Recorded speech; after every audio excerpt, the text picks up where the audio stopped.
भगवान विष्णु को तुलसी के पत्र चढ़ाने से क्या होता है? अगर आपने एक बार भी भगवान श्री हरि विष्णु को तुलसी का केवल एक पत्ता भी चढ़ाया है तो आप इस कथा को अवश्य सुनिए।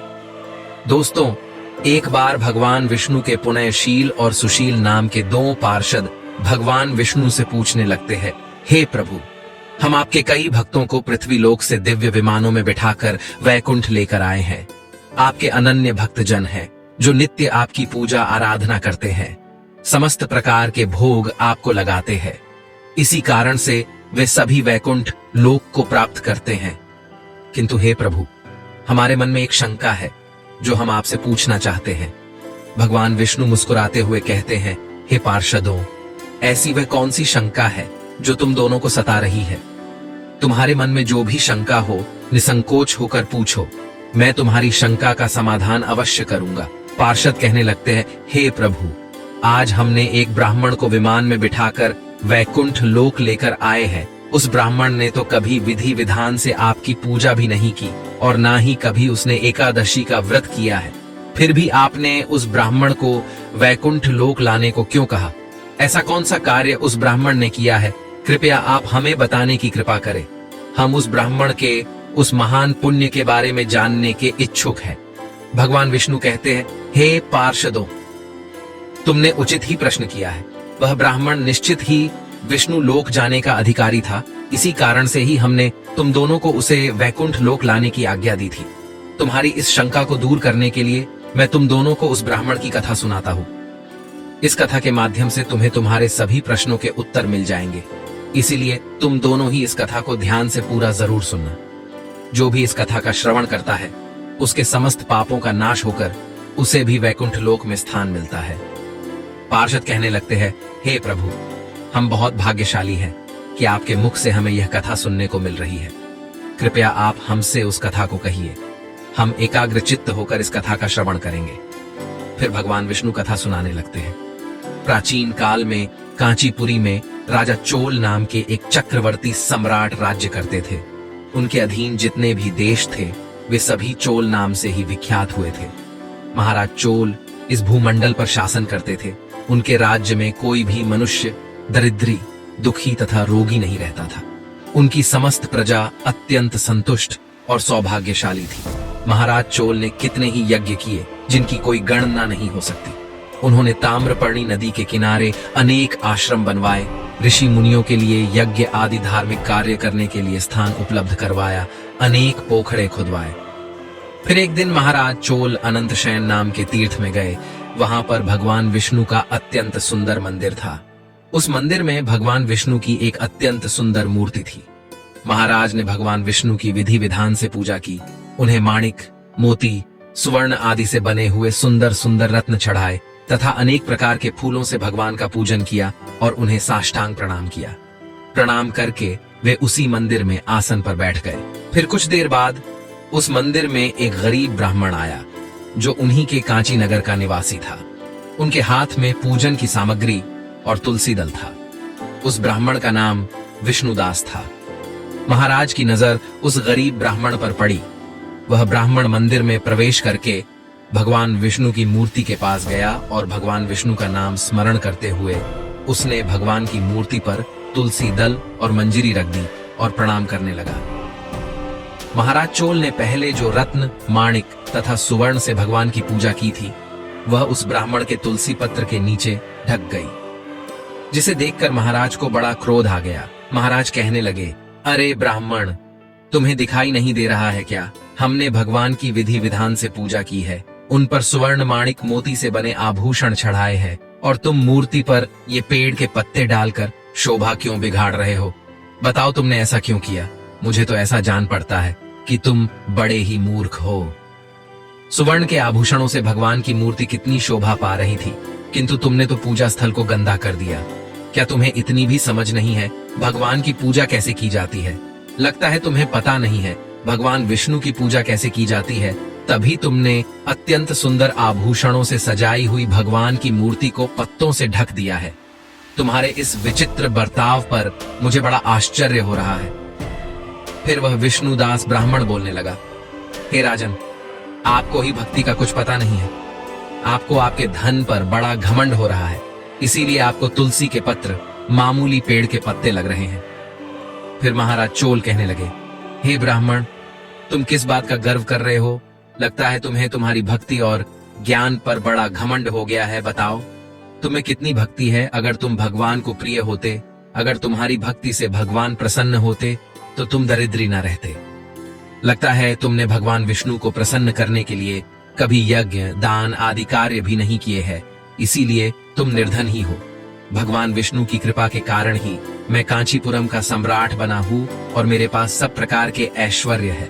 अगर तुम्हें तुम्हारी भक्ति पर इतना ही विश्वास है तो आज ही इसका फैसला हो जाए।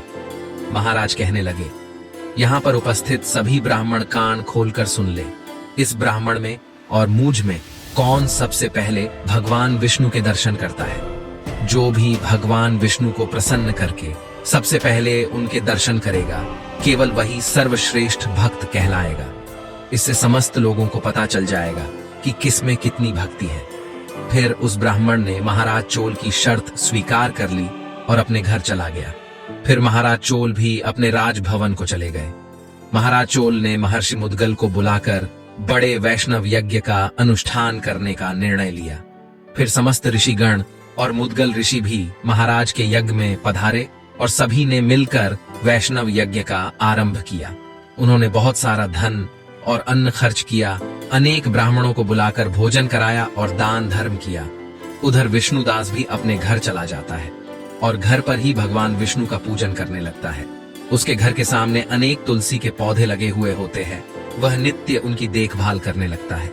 रोज सुबह उठकर तुलसी के पौधों को जल देता है और भांति भांति प्रकार से उन पौधों का पालन पोषण करता है।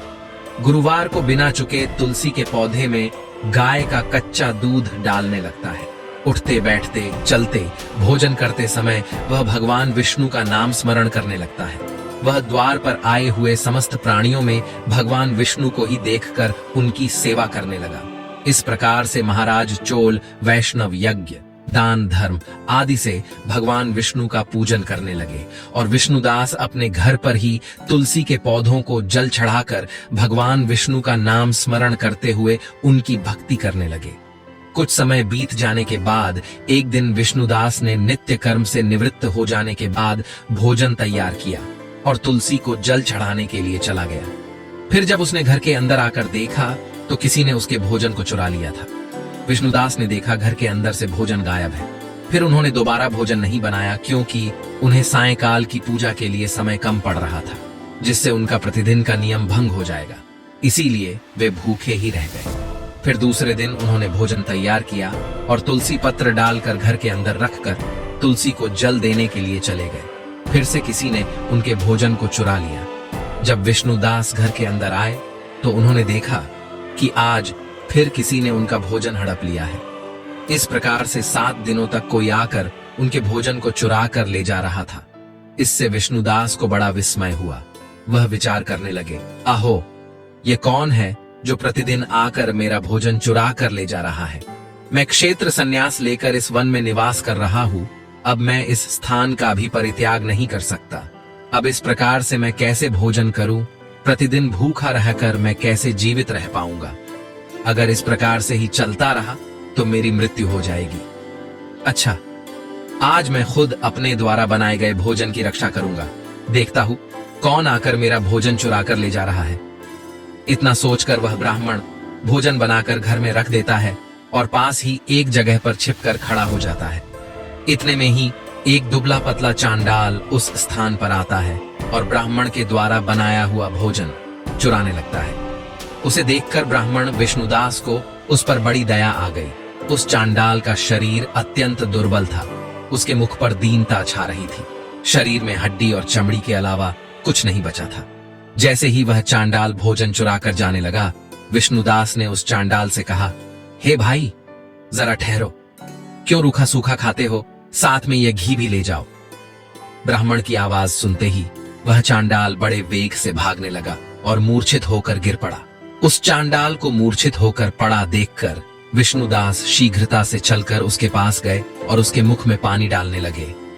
तदनंतर जब वह चांडाल उठकर खड़ा हुआ तो ब्राह्मण ने उससे पूछा, हे भाई, तुम कौन हो? तुम अत्यंत भूखे दिखाई पड़ रहे हो। यदि तुम्हें भोजन चाहिए तो मुझसे कह देते, मैं तुम्हें सारा भोजन दे देता। ब्राह्मण की बात सुनकर वह चांडाल मुस्कुराने लगा और उसने अपना असली रूप धारण किया। वह चांडाल कोई और नहीं बल्कि साक्षात भगवान विष्णु ही थे। हाथ में शंख चक्र गदा धारण किए हुए, कटी में पीतांबर, मस्तक पर किरीट शोभा पा रहे थे। अपने प्रभु को साक्षात अपने सामने खड़ा हुआ देखकर विष्णुदास को बड़ा आश्चर्य हुआ और वे भगवान को बारंबार प्रणाम करने लगे। भगवान विष्णु उस ब्राह्मण से कहने लगे, हे विष्णुदास, मैं तुम्हारी भक्ति से अत्यंत प्रसन्न हूँ। तुमने नित्य जो तुलसी की पूजा की है और अपने द्वार पर आए अतिथियों का पूजन किया है, इससे मैं संतुष्ट हो गया हूँ। मैं तुम्हारी भक्ति से प्रसन्न होकर तुम्हें दर्शन देने के लिए ही आया हूँ। अब तुम इस दिव्य विमान में बैठकर वैकुंठ चलकर मेरे साथ वहीं पर निवास करो। इतना कहकर भगवान विष्णु वहां से अंतर्ध्यान हो गए।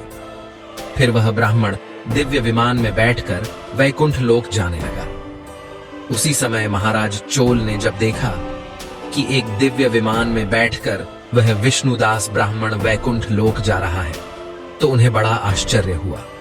उन्होंने तुरंत ऋषि मुद्गल को बुलाया और उनसे कहने लगे, हे महर्षि, मैंने उस ब्राह्मण के साथ शर्त लगाई थी कि किसे पहले भगवान विष्णु दर्शन देंगे।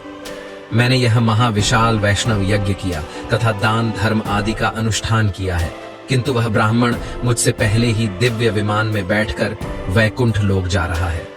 मैंने ऐसा कौन सा कार्य नहीं किया है जिससे भगवान विष्णु मुझ पर प्रसन्न नहीं हुए हैं। मैंने विधि विधान से भगवान का पूजन किया है तथा समस्त ब्राह्मणों को दान दक्षिणा दी है, किंतु अभी तक भगवान विष्णु मुझ पर प्रसन्न नहीं हुए हैं। इसीलिए मुझे जान पड़ता है कि भगवान विष्णु केवल दान और यज्ञ से प्रसन्न नहीं होते। उस ब्राह्मण ने अवश्य ही मुझसे बढ़कर कोई विशेष कार्य किया है जिससे वह प्रभु के दर्शन का अधिकारी बन गया है। इतना कहकर महाराज अत्यंत दुखी हो गए और उन्होंने अपने प्राण त्यागने का निर्णय लिया। उन्होंने अपने सिंहासन का त्याग किया। उनकी कोई संतान नहीं थी।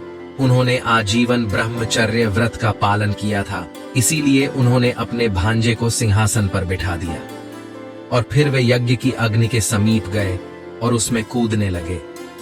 तभी देवर्षि नारद उस स्थान पर प्रकट हुए और उन्होंने महाराज को रोक लिया। महाराज देवर्षि से कहने लगे, हे मुनिवर, आज मुझे ना रोकिए। मेरा जन्म विफल हुआ, मेरा सारा यज्ञ और मेरी पूजा भी विफल हो गई। मैंने आजीवन भगवान विष्णु का पूजन किया, यज्ञ आदि कार्य किए, किंतु भगवान विष्णु उस ब्राह्मण पर प्रसन्न हुए। मुझ पर धिक्कार है तो मैं अपने प्रभु को प्रसन्न न कर सका। देवर्षि कहने लगे, हे राजन, आपने कोई भी अनुचित कार्य नहीं किया है। भगवान आपकी भक्ति से प्रसन्न है, किंतु आपने अभी तक भगवान के दर्शन करने योग्य कोई कार्य नहीं किया है। तब महाराज चोल कहते हैं, हे देवर्षि, आप ही बताइए वह कौन सा कार्य है जिससे भगवान विष्णु प्रसन्न होकर दर्शन देते हैं। मेरी पूजा में ऐसी कौन सी कमी रह गई है? मैंने नाना प्रकार के माणिक सुवर्ण के आभूषण भगवान को चढ़ाए हैं, मैंने यज्ञ किए हैं, दान धर्म भी किया है। इसके अलावा ऐसा कौन सा कार्य रह गया जो मैंने नहीं किया? कृपया मुझे बताने की कृपा करें। तब देवर्षि कहते हैं, हे राजन, आपने भगवान विष्णु की पूजा में केवल एक वस्तु का प्रयोग नहीं किया है, उसी कारण से भगवान विष्णु आपको दर्शन नहीं दे रहे हैं। आपने तुलसी दल का प्रयोग नहीं किया है। जब उस ब्राह्मण ने भगवान विष्णु पर तुलसी दल चढ़ाए तो आपने तुलसी पत्र को मामूली पेड़ के पत्ते कहकर उसका अपमान किया है, और भगवान विष्णु को तो तुलसी के पत्र सबसे अधिक प्रिय है। आपके सुवर्ण के गहने, माणिक मोती आदि धन संपत्ति और दान सब कुछ तुलसी के पत्र के आगे तुच्छ है। यदि आप भगवान विष्णु को प्रसन्न करना चाहते हैं, उनके दर्शन करना चाहते हैं, तो आप उन्हें तुलसी पत्र चढ़ाइए। भगवान विष्णु तुलसी पत्र के बिना किसी भी प्रकार का भोग स्वीकार नहीं करते हैं। उस ब्राह्मण ने नित्य तुलसी के पौधों की सेवा की है, भगवान विष्णु को नित्य तुलसी के पत्र डालकर भोग लगाया है, इसीलिए उसे भगवान विष्णु के साक्षात दर्शन हुए हैं। इसीलिए हे राजन, आप भी तुलसी की वाटिका का निर्माण करें, तुलसी के पौधे लगाए, तुलसी के पौधों की देखभाल करे और भगवान विष्णु को भोग में तुलसी के पत्र चढ़ाए। देवर्षि के वचन सुनकर महाराज को पश्चाताप होने लगा। उन्हें अपनी भूल समझ में आ गई और फिर उन्होंने अपने राजमहल के पास तुलसी के सुंदर सुंदर पौधों का रोपण किया और नित्य तुलसी को जल देने लगे।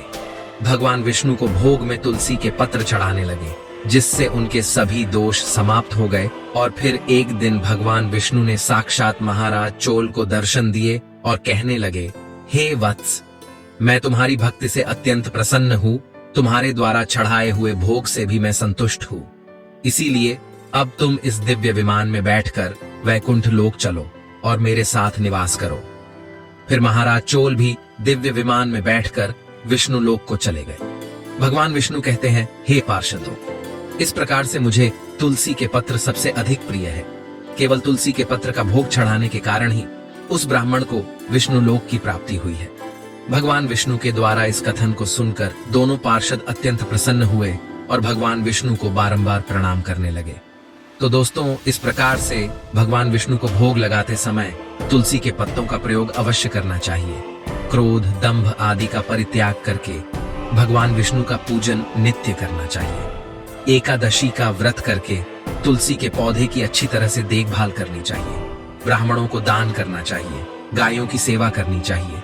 मसूर, कांजी तथा बैंगन का सेवन करना छोड़ देना चाहिए। भगवान विष्णु की पूजा करने वालों को इन चीजों का सेवन नहीं करना चाहिए। ऐसा करने से ही मनुष्य को विष्णु लोक की प्राप्ति होती है। तो दोस्तों, आपको ये कथा कैसी लगी कमेंट करके जरूर बताएं। जानकारी अच्छी लगी तो वीडियो को लाइक जरूर करें। कमेंट में जय श्री हरि विष्णु अवश्य लिखें। साथ ही चैनल को सब्सक्राइब करें और इस वीडियो को अपने मित्र परिवार के साथ शेयर करें। आप सभी का धन्यवाद।